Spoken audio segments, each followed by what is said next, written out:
Welcome to Lizzie's Bedtime Stories Valentine special. We're all international today. Andrea Bramhall is across the pond. Hi. Hello. How are you? I'm good. So where do you hail from? Originally, I hail from a place called Stockport, which is up near Manchester. Okay. But I currently live in a place called Norfolk, which is right on the eastern coast. Oh my goodness. I read a book called Normal for Norfolk. I can never pronounce it. Oh, Normal for Norfolk. Yes. Thank you for pronouncing that. 6 fingers, 3 thumbs, 2 feet on each foot. And yeah, they're about as stupid as planks, apparently. Oh my God. For some reason, I can't make the last 2 consonants work in my mouth when I try and say that name. I don't know why I can't do it. But I will defer to those who live from here. The easiest way to say it is as if you were swearing, Norfolk. Ah, Norfolk. There you go. There we go. I'm good at cursing. Very good at cursing. Yeah. There you go. Makes life easier. Well, actually, I have an interest. Well, a little snigglet. My mother's maiden name is Batistich, and it's Croatian. And so my grandfather's brother's wife explained to me bat is titch, and then I was able to spell it. Batistich. Yeah, it's those little things, those little pushes in the right direction. Absolutely. I could just imagine you as a young girl with pigtails. This is how you pronounce it, dear. So you're doing a reading from an anthology. Tell us about the anthology and also your short story. Sure. The anthology is called A More and More, Love Ever After, which is the Bold Strokes Books anthology that was published in October 2013. The piece that I've got in here is called Captured on Canvas. It features 2 characters that I introduced in my novel Clean Slate, Morgan and Erin Masters. They're a long-term couple who had some ups and downs, shall we say, in Clean Slate. And this is kind of the after, if you like, story that follows on. I always love those. I hate saying goodbye to characters. Yeah, these 2 were particularly difficult to say goodbye to for me. All right. So I enjoyed writing this. Give my listeners another taste of these wonderful characters. Thank you very much. So, Captured on Canvas. Erin pulled the ice blue shawl tight around her shoulders as she stepped out of the car and took Morgan's hand. She smiled and let herself enjoy the sight of Morgan in her black tailored pantsuit and the violet-coloured shirt, the excited flush that covered her cheeks as she bowed towards Erin. "My lady." The playful grin on Morgan's face caused the fine lines beside her cold dark eyes to crinkle as they danced with amusement under the light of the full winter moon. "Would you allow me the pleasure of escorting you to this evening's event?" Erin laughed gently and tucked her hand into the crook of Morgan's elbow. "So gallant." "You look stunning, Erin." Erin automatically ran her hand over her stomach, smoothing out any wrinkles from her silk dress. The blue of the backless halter-style dress matched her eyes and contrasted with her thick, dark hair piled high on her head, wispy tendrils tickling the nape of her neck. She felt beautiful, and the heat in Morgan's gaze felt like flames licking her skin. She shivered and hoped she could blame her body's reaction on the chilly night air. But they both knew the snow on the ground and the promise of more lingering in the air was not the real reason for her response. She swallowed and whispered, "Thank you. So do you." "Are we ready for this?" "Nervous?" Erin raised an eyebrow as Morgan shrugged sheepishly. "Very." Erin wasn't surprised. Morgan had been working toward this event for several months. It was the culmination of hours of sketching, painting, mixing colours, remixing colours, blending pastel crayons to create just the right texture. The frustrating days she'd spent hunched over paper, canvas and swathes of silk as she created her exhibition, all of it leading towards this night. Morgan's exhibition, her first exhibition, and Erin was equally nervous and excited. She hadn't seen a single piece that Morgan had created for the show. Every request to view her work had met with the same response. I want it to be a surprise for you too. And Erin had respected that, even though the secrecy was killing her. Now they were both here, ready to witness Morgan's creations and the reactions to them, and Erin was terrified that she wouldn't be able to do justice to her wife's work, that her analytical brain would not be able to let go and feel what Morgan wanted her to. She worried that she'd be unable to see beyond the paint to the woman wielding the brush. Erin tried to suppress a ripple of fear that ran up her spine and made her shudder. God, I'm an idiot. You must be freezing out here. You should have brought a coat. Morgan led her to the stone steps of the ornately carved doors and the marble foyer of the gallery and guided Erin inside. I put one in the car just in case I get colder later. I'll be fine inside. It's fine. She smiled and waited while Morgan checked her coat and Erin's shawl before tucking the small ticket into her purse. Can I get Madame some champagne? Erin laughed. Pushing the boat out tonight, aren't you? Well, it is a special occasion. Oh, yes. Somebody's 40th birthday, isn't it? She winked playfully as Morgan scowled. Erin had agreed with Robin, Morgan's new agent, that launching her first exhibition on such a milestone birthday would create an extra buzz about the event. Morgan was still to be convinced. I don't know where you heard that. It's all a bunch of crap for the press. I'm just trying to impress someone. Really? Morgan nodded. Someone very important. She lifted Erin's hand to her lips and brushed a kiss across her knuckles. Champagne? Please. Erin smiled, admiring the way the fabric pulled tight across Morgan's arse as she walked to the bar. Moving into the gallery, she idly picked up a leaflet, turning the pages without looking at them. Anything interesting? Morgan held the champagne flute out to her. Erin shook her head and took the glass as she sipped the effervescent liquid. The dry, acidic flavour balanced the fruity citrus notes and the gentle aroma of honeysuckle and candied orange peel. Can't say I was really reading it. She tossed the flyer back on the table and leaned a little closer into Morgan. I don't want to, baby, but I have to go and talk to a couple of dealers. Robin thinks they could be interested in putting some of my pieces in their gallery in London. Do you want to come with me, or do you want to take a look around? Erin followed Morgan's hand and spotted the two older gentlemen dressed in suits, one wearing a bow tie and the other a rather garish pink and yellow striped tie. She didn't relish the idea of making small talk before she had the chance to view Morgan's work. You go on. I can amuse myself for a little while. Sure? Positive. Erin took another sip of her drink and watched her walk away before she glanced at the first piece. It was a huge canvas, 6 feet high and 4 feet wide, and the image made her breath catch in her throat. A naked woman knelt with her back to the viewer, her feet tucked under her bottom and her hands lost in the masses of treacle dark hair she was holding high on her head, exposing the entire length of her back. The valleys and rises of the woman's body were captured with exquisite detail, down to the tiny beauty mark on the sole of her right foot. Every brushstroke had been placed with reverence, deliberation, and a sensuality that vibrated off the page, stole Erin's breath and made her tingle as though the brush had been stroked on her skin. It's exquisite, is it not?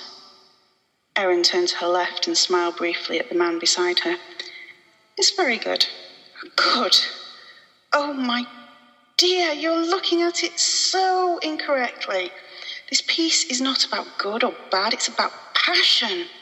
The power of the flesh. Oh, this guy really knows women. He reached toward the painting, pointing but never touching. Look, just look at the slow sweeping strokes down the spine, over the ribs, round the curve of the buttocks. He crossed one arm over his chest, rested his elbow in his hand and stroked his chin. The artist hasn't just painted this woman. He's made love to her with each pass of that brush. Erin didn't comment on his assumptions as to Morgan's sex as she stared at the painting again and let her gaze travel down the long length of the woman's back. Her back. The man was right. She could feel Morgan making love to her as she created this painting. And knowing that released a wave of desire in Erin that burned fiercely, as did her mounting anger. She felt the sting of betrayal as she stared at her own body laid bare before the strangers milling through the space. She felt the growing need to cover each canvas to hide her own skin, to retrieve her shawl and hide beneath it. She could feel everyone in the gallery staring at her, their gazes drifting from one section of her body to another, flesh or canvas, it didn't matter. It was all her, and every look felt like a touch. She walked through the gallery on weakened legs, sipping her champagne and hoping the next piece wouldn't affect her quite so strongly.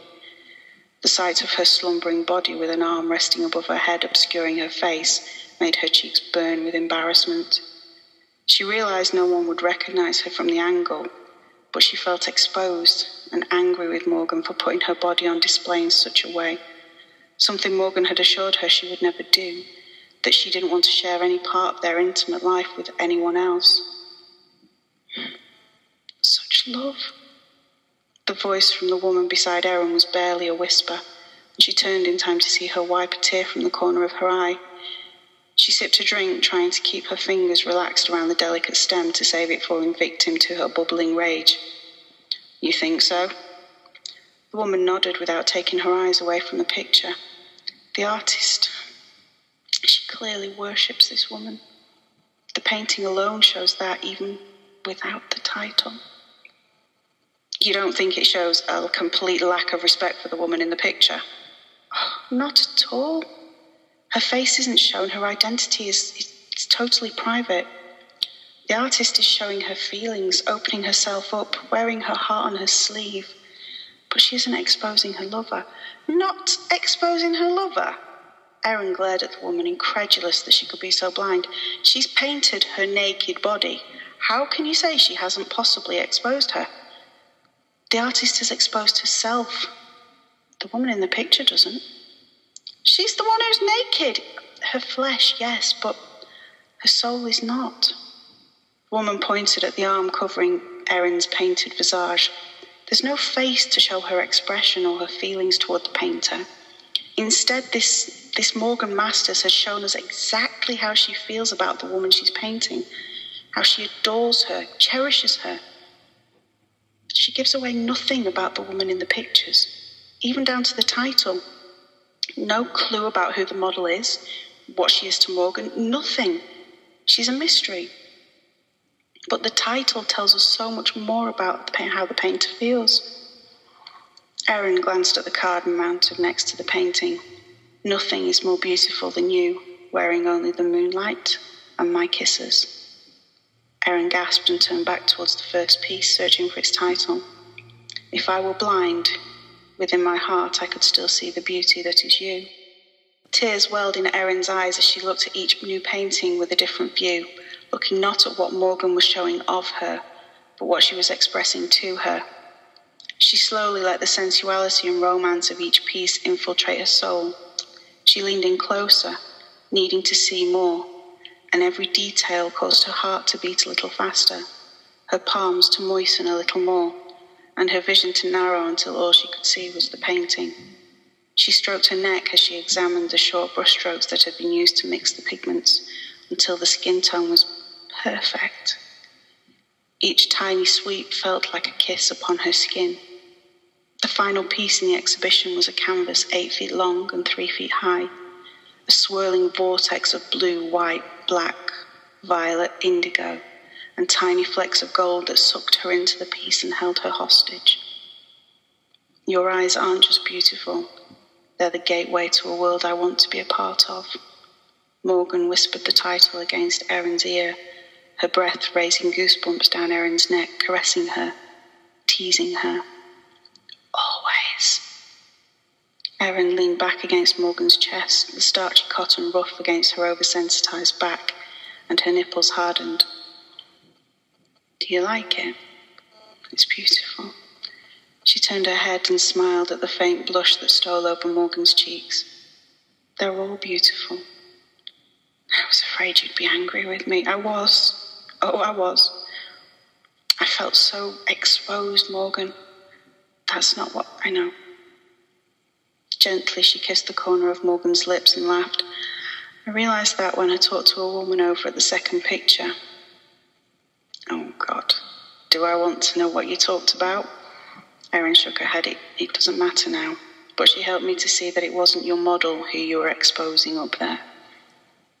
No, baby, it was meant to be myself. I can see that now. There's one other thing I'd like you to see. Erin waited, anticipation rising. Morgan handed her a glossy programme and smiled sweetly. I did want to call the show Erin, but I thought that would probably be a little bit too obvious as to who my muse and my model is. Yeah, I was going to ask you about that. I've never posed for you. Baby, you don't have to. Morgan led her away from the huge painting of Erin's eyes. I know every inch of your body, Erin. Every freckle and beauty spot. She trailed her finger over Erin's shoulder and down her arm. I know every angle, plane and curve of your body better than I know my own. Erin pulled in a deep breath, trying to maintain her focus, but the air was heavy with the scent of Morgan's cologne. Cinnamon, citrus, and a hint of sandalwood played at the edge of her senses and drove her passion higher. Morgan laughed. If you keep looking at me like that, everyone's going to know who my model is, baby. Erin looked down at the programme and tried to focus enough to read the cover of the booklet. Beauty is in the heart of the beholder. She frowned. Shouldn't it be in the eye of the beholder? No, this is a quote from H.G. Wells and one I like better. Why? Many reasons, but as an artist, there's so much emphasis placed on aesthetical beauty. And the same's true in society, really, in the media, pretty much everywhere we look. But to me, the fact that you are a beautiful woman isn't what makes you so beautiful to me.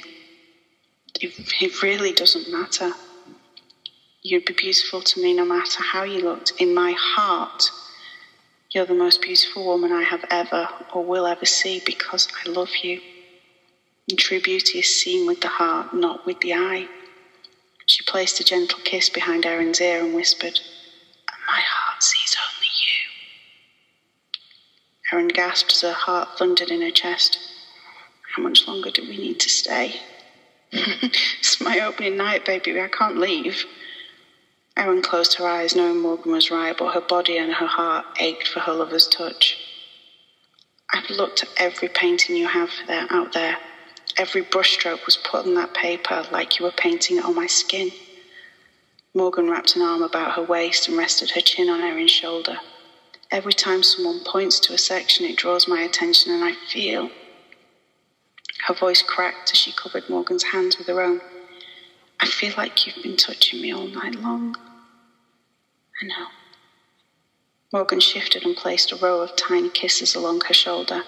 Every time I looked at you, I could see how flushed your skin was, how hard your nipples were, how your chest heaved when you breathed. Morgan led her out to the main room and across the marble foyer. Erin's heels clicked on the hard stone floor and echoed up to the vaulted ceilings. She didn't register where they were going until Morgan closed the door behind them and sealed them in a dark room. I need to kiss you, Morgan said. Erin tilted her face up, offering herself without her question. Morgan's lips were soft but insistent, her tongue a teasing probe flicking across Erin's lips before seeking entrance to her mouth. She groaned in satisfaction when Morgan finally claimed her mouth, pressed her back against the wall and cupped her face in her hands. Erin pulled Morgan's shirt from her pants and ran her fingernails down the length of Morgan's back, loving the way she arched into her touch.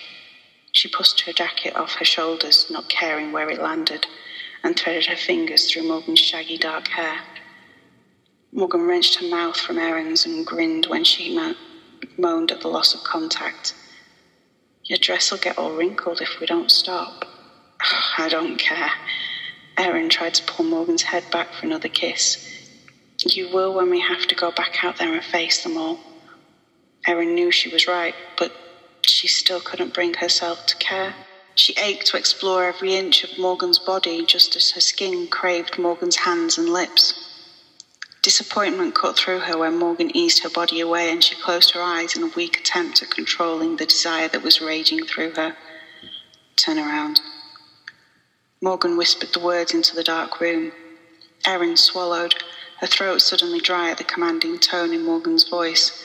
Her knees almost buckled as she turned within the circle of Morgan's arms. Morgan ran a fingertip down the length of each arm, grasped her wrists, and placed them against the wall on either side of her head. She pressed a tender kiss against Erin's cheek. "Don't move them."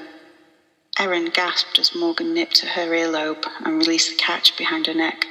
Someone might come in. Someone might. Morgan's hands stilled, but her lips nibbled the edge of Erin's ear. "Do you want me to stop?" Her tongue was hot, flicking at her earlobe. Did she? Her heart beat a riotous tattoo in her chest, resonating in her ears. Her skin tingled and pulsed everywhere Morgan had touched, and ached to be touched everywhere she hadn't. Her mouth watered, needing to taste Morgan's skin, her lips, her desire, and she knew there was no way she could stop now. No. Morgan trailed kisses down her back as she lowered the dress and helped Erin step out of it. The wall was cold against Erin's naked breasts as she leaned against it in only her panties. So beautiful. "It's too dark to see, Morgan." "I can see you." Morgan's lips found the back of her knee, her fingers running up the outside of her thighs as she kissed, licked, and nipped her way back up Erin's body. "I can always see you." Morgan covered her hands and entwined their fingers slowly, lowering them to Erin's body. "Touch yourself slowly." She bit lightly at the junction of Erin's neck and shoulder. "Show me how you want me to love you tonight." She eased them away from the wall far enough for Erin to be able to move freely. "Show me how you want me to take you." Erin groaned and bit her lips as she changed the position of their hands, putting Morgan's directly on her skin and twining their fingers again. She led Morgan's hands on a slow dance over her belly, up her sides, around the outsides of her breasts, across her chest. Her nipples hardened at the inadvertent contact of Morgan's forearms, and she couldn't wait any longer. Her nipples turned stone hard under their fingers. She tried to press her breasts farther into their joined hands, even as she longed for the teasing to continue. She felt Morgan's smile against her neck. "Can't make your mind up, can you, baby?" Morgan pinched both nipples simultaneously, and Erin felt it in her clit. She thrust her hips forward, desperate for some sort of pressure between the legs, but there was nothing but air. "You can't decide if you want to come yet or not." Morgan pinched again, and Erin's sex throbbed in time with her heartbeat, her clit heavy and hard. "Please." Erin tried to push Morgan's hand down her belly. "Please, baby." A plea, a prayer, a benediction Erin didn't know, and she didn't care if it resulted in her release. Not yet. Not yet.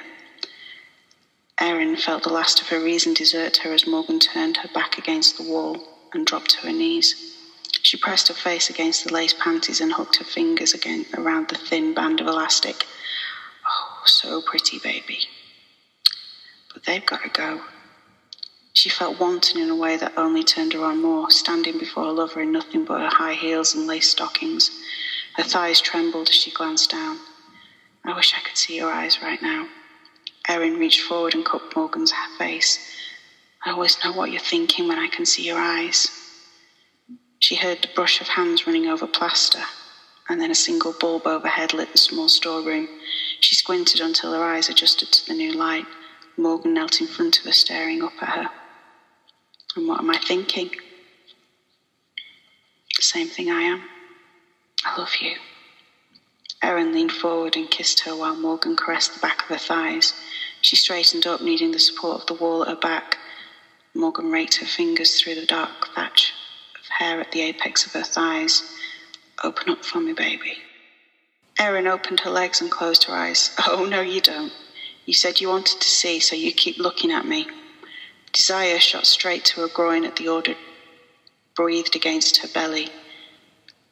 This Morgan who took her, claimed her, commanded her, and did it all with such love and devotion that it only made her feel more cherished and adored, felt so new. She watched Morgan guide her hands between her legs. "Show me," Morgan said. Her gaze locked on Erin's hands as she stroked her slick, swollen lips and sighed at the heavenly pressure. Her clit was hard between the tips of her fingers, and her desire flowed like silk as she dipped the middle finger lower and swirled the wetness over and around the hood. Morgan shifted, her lips parted, and her skin flushed. Morgan's pulse throbbed at her temple, and another rush of wetness coated Erin's thighs.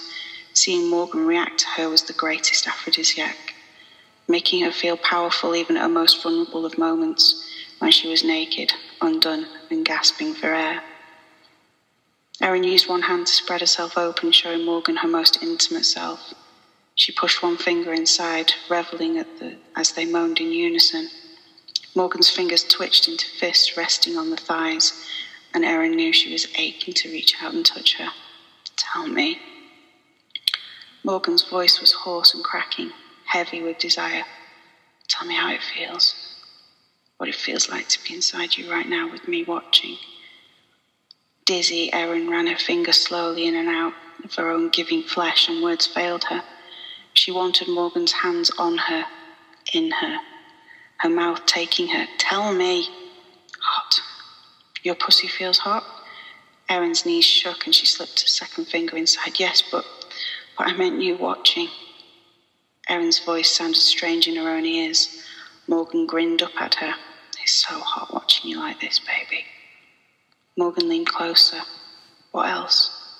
She was so close that her breath caressed Erin's slick flesh. Her hips bucked and pumped, and Morgan pulled Erin's hands away. "Oh no, not yet." Erin growled deep in her throat. "Morgan, no, I know what you need." Morgan's movement was fast and fluid, and Erin barely had time to register, Morgan's pants falling to the floor before she was lifted up. She wrapped her legs around Morgan's waist, and the exquisite sensation of being filled consumed her. She twisted her fingers into Morgan's hair and held her head as they kissed. She clung to Morgan while each thrust drove her higher, closer, deeper, and the need for release burned through her. Morgan whispered into their kiss, "Come for me." She thrust deeply one final time, "Come with me." Erin could do nothing but obey. Her muscles contracted and pleasure surged through her body, every heartbeat driving it deeper, every movement firing her ravaged nerves over the abyss. When she finally returned to her body, Morgan was peppering her damp skin with kisses. "You okay?" Erin laughed quietly. "Yeah. You?" "Definitely." They kissed, and slowly Morgan helped Erin back into her dress before they peeked around the door to ensure it was clear. Erin wrapped her hand around Morgan's biceps as she led them back to the exhibition and nodded to a few people as they entered the room. Erin's gaze fell again to the painting from behind her. She smiled, knowing Morgan was right, that beauty truly is in the heart of the beholder. That's sweet. Thank you. That's sweet and hot and dirty. Yeah, thank you. Thank you for sharing this story. It is very appropriate for Valentine's. I thought so, yeah. Yeah. And I'm sure there'll be plenty of people chasing their partners around the house. Well, I hope so. My Valentine's gift to everybody. See, you're so generous. I try. It's a fault. Thank you so much for coming on the show. You're welcome. Thank you for having me.